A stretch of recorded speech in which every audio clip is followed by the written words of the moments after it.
How's it going, and welcome back to Hyrule Highlights. I haven't said that in a long time. In case you're new to the channel or you haven't seen a Hyrule Highlights video before, this is a series where I show off one cool secret, theory, Easter egg, side quest, or whatever else I personally think is cool in a Zelda game. Previously, I've shown off things like secret ways to beat Zelda bosses, impossible to reach heart containers, and secret ways to find fairies in Ocarina of Time and Majora's Mask. There's a playlist link in the top right or link in top of the description if you want more Hyrule Highlights.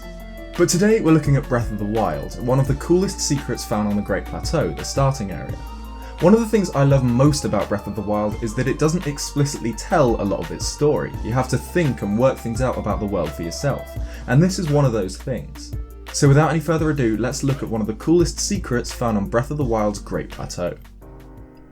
The Great Plateau is obviously the starting area in Breath of the Wild, an area of land raised far above the rest of the kingdom surrounding it. It contains the ruins of an ancient town, broken buildings and roads half swallowed by dirt and foliage. An interesting thing to note about these ruins is that they're actually the decaying remains of Ocarina of Time's castle town. Obviously the Temple of Time's presence is a huge clue, but in addition to this, the central plaza complete with fountain can be found, as well as the pathway leading up to Hyrule Castle, even including the guardhouse over which Link sneaks during Ocarina of Time.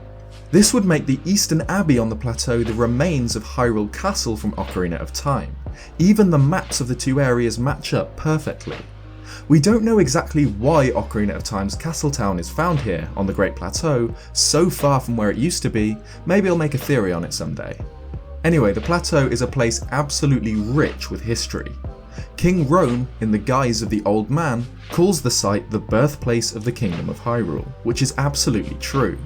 We know that the Temple of Time in Ocarina of Time was built on the ruins of the sealed temple from Skyward Sword, where the kingdom was founded by the original Princess Zelda and the Hero of the Skies.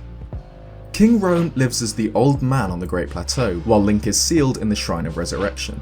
We can see the evidence of his humble life here. He knows how to hunt for food, cook, fell trees for firewood, and lives in a small cabin in the southeast of the plateau. It's quite fitting for the old king of the land to live here, at the birthplace of the kingdom he used to rule. His diary is kept in his cabin, which fills in a little more about his life here on the plateau. He dislikes how desolate and empty the Great Plateau is, and mentions that only his cooking keeps him happy and brings him comfort. Even before his reveal as the King of Hyrule's spirit, the old man leaves some clues as to his secret.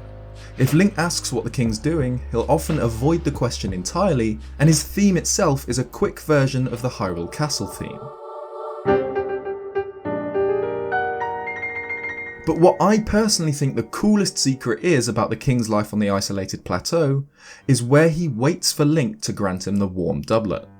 The doublet can be obtained in two ways during the Great Plateau section of the game. First, by cooking the old man a spicy meat and seafood fry at his cabin, which he wrote in his diary was his favourite meal.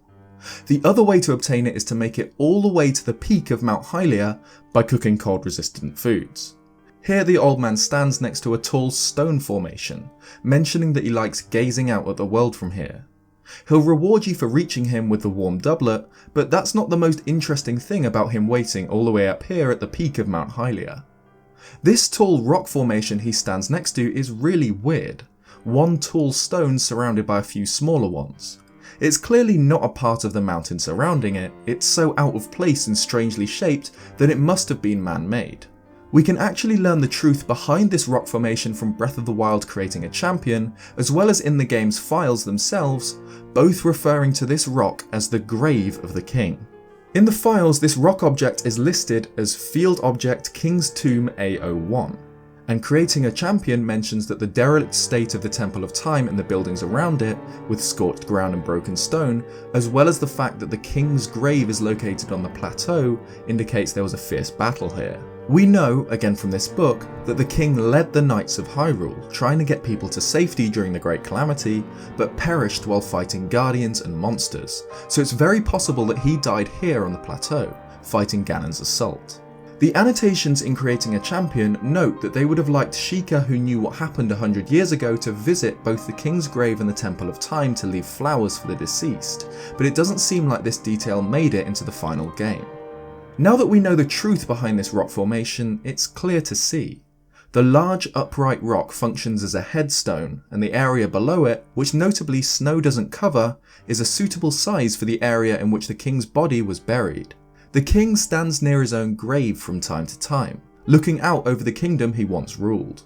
It's really quite bittersweet, the parallel of the king standing next to his grave, gazing out at the remains of his ruined kingdom.